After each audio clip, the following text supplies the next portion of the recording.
नमस्कार, मैं डॉक्टर राकेश पाठक।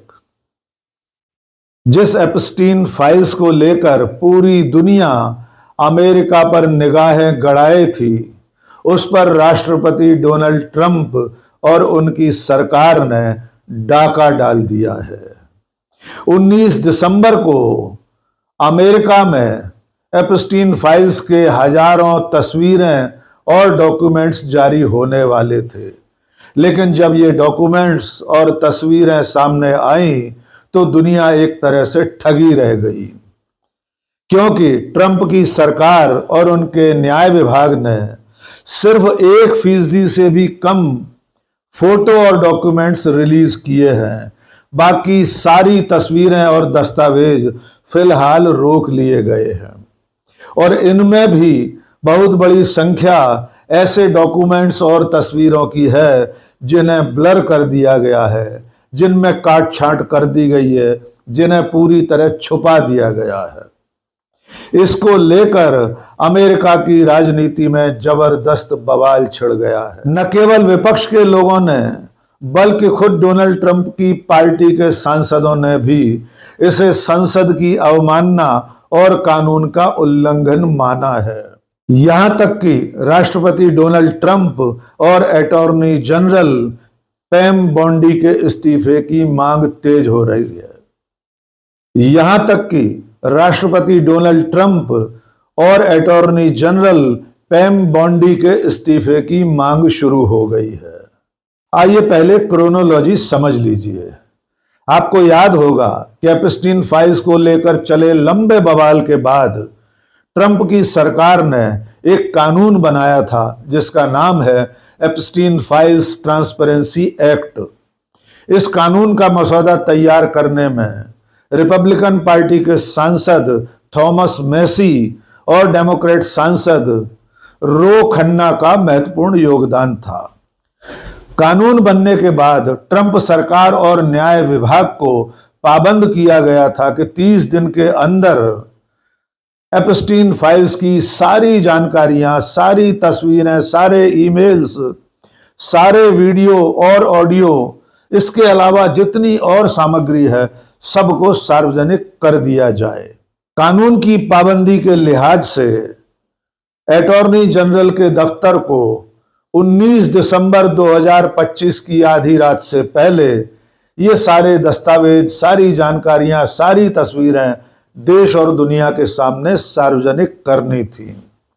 लेकिन जैसे जैसे 19 दिसंबर का सवेरा हुआ, उसके साथ ही अमेरिका में इसको लेकर कयास लगने लगे कि क्या सचमुच में अमेरिका का न्याय विभाग और अटॉर्नी जनरल सारी जानकारियां साझा करेंगे। इस बीच में 19 दिसंबर की दोपहर होते होते डिप्टी अटॉर्नी जनरल का बयान आ गया कि फिलहाल सारी जानकारियां साझा करना संभव नहीं है। तस्वीरें और डॉक्यूमेंट्स बहुत बड़ी संख्या में हैं, इसलिए इन्हें कई हफ्तों तक आगे जारी रखा जाएगा। इसको लेकर अमेरिका में दोपहर होते होते सवाल खड़े किए जाने लगे, और अंत में वही हुआ जिसकी आशंका विपक्ष के सांसद और अमेरिका का मीडिया जता रहा था।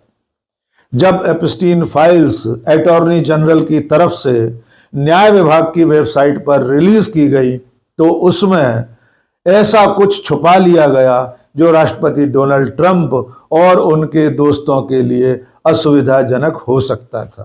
पहले दावा किया गया था कि एप्स्टीन फाइल्स की कुल सामग्री 300 GB की है, यानी 300 गीगाबाइट्स। इस बात का खुलासा FBI के चीफ काश पटेल ने भी किया था।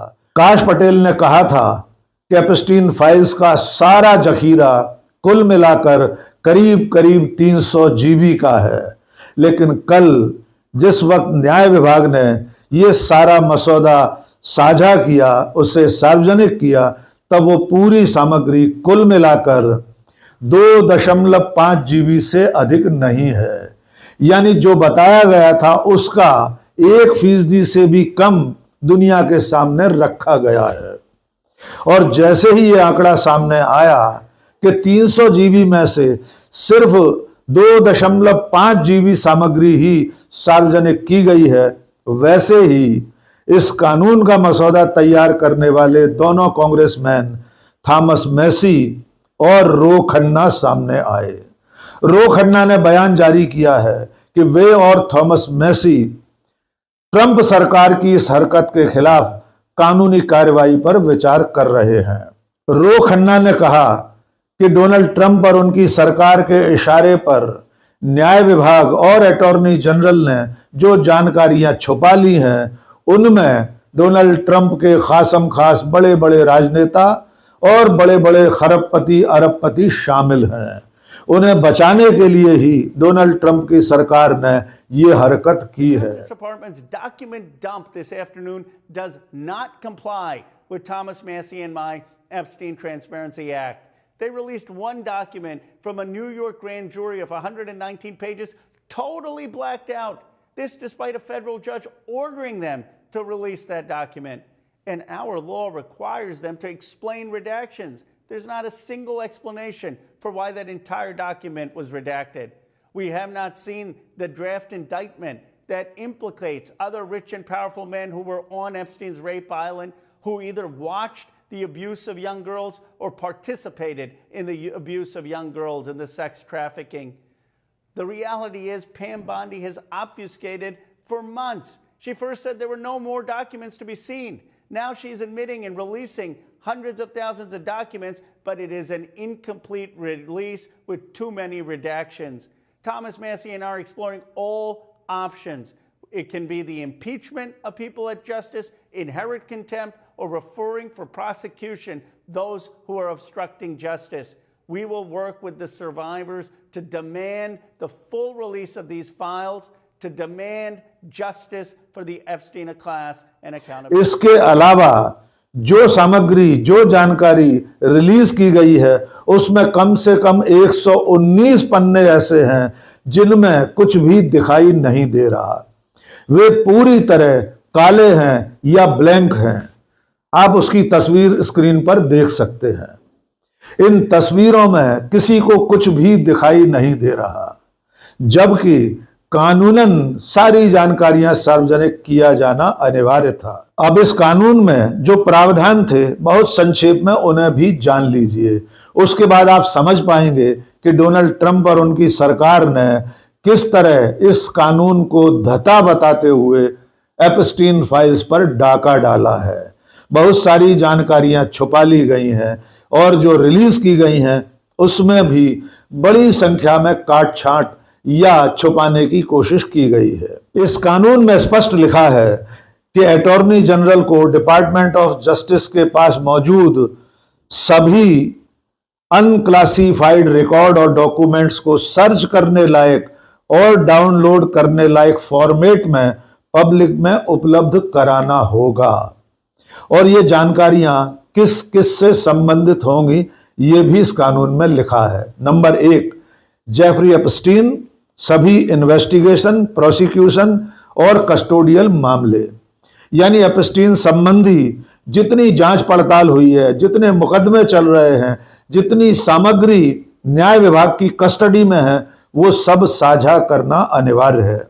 नंबर 2, घिस्लेन मैक्सवेल जो एप्स्टीन की प्रेमिका है, उससे संबंधित सारे रिकॉर्ड्स। नंबर 3, फ्लाइट लॉग और ट्रेवल रिकॉर्ड, जिसमें manifest, itinerary, custom, immigration documents शामिल हैं, यानी एप्स्टीन से मिलने आने जाने वाले लोगों का आने जाने का ब्यौरा, उनकी हवाई यात्राएं, उनकी बाकी की आइटिनरी, वे कब गए, कहाँ गए, कब उनका इमिग्रेशन हुआ, यानी दूसरे देशों से आने वाले ऐसे मेहमान जो एप्स्टीन से मिलने गए थे, उनका पूरा ब्यौरा। एप्स्टीन की क्रिमिनल एक्टिविटीज या इन्वेस्टिगेशन से संबंध में नामित या रेफरेंस किए गए लोग, जिनमें सरकारी अधिकारी, राजनीतिक रूप से एक्सपोज्ड लोग शामिल हैं।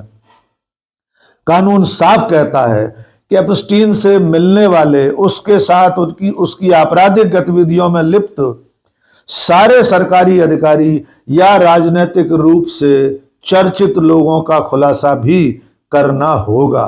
एप्स्टीन की ट्रैफिकिंग या फाइनेंशियल एक्टिविटीज से जुड़ी एंटिटीज यानी कॉरपोरेट, नॉन प्रॉफिट, एकेडमिक या सरकारी, यानी उसके वित्तीय कारोबार से संबंधित जितनी भी संस्थागत चीजें हैं उनका खुलासा भी करना होगा। और एप्स्टीन या उसके साथियों से जुड़े non prosecution deals, immunity agreements, bargains और सील्ड सेटलमेंट्स भी, यानी जो सील बंद लिफाफों में भी अगर कोई सेटलमेंट्स हैं, कोई समझौते हैं, वे भी बताना होंगे। इसमें जो चीजें रोकी जा सकती हैं, हटाई जा सकती हैं, उनका ब्यौरा भी है। जैसे पीड़िताओं की तस्वीरें, किसी को चोट लगी हुई हो, कोई घायल हो, या जो नाबालिग लोग हैं उनके बारे में जानकारी छुपाई जा सकती है या रोकी जा सकती है।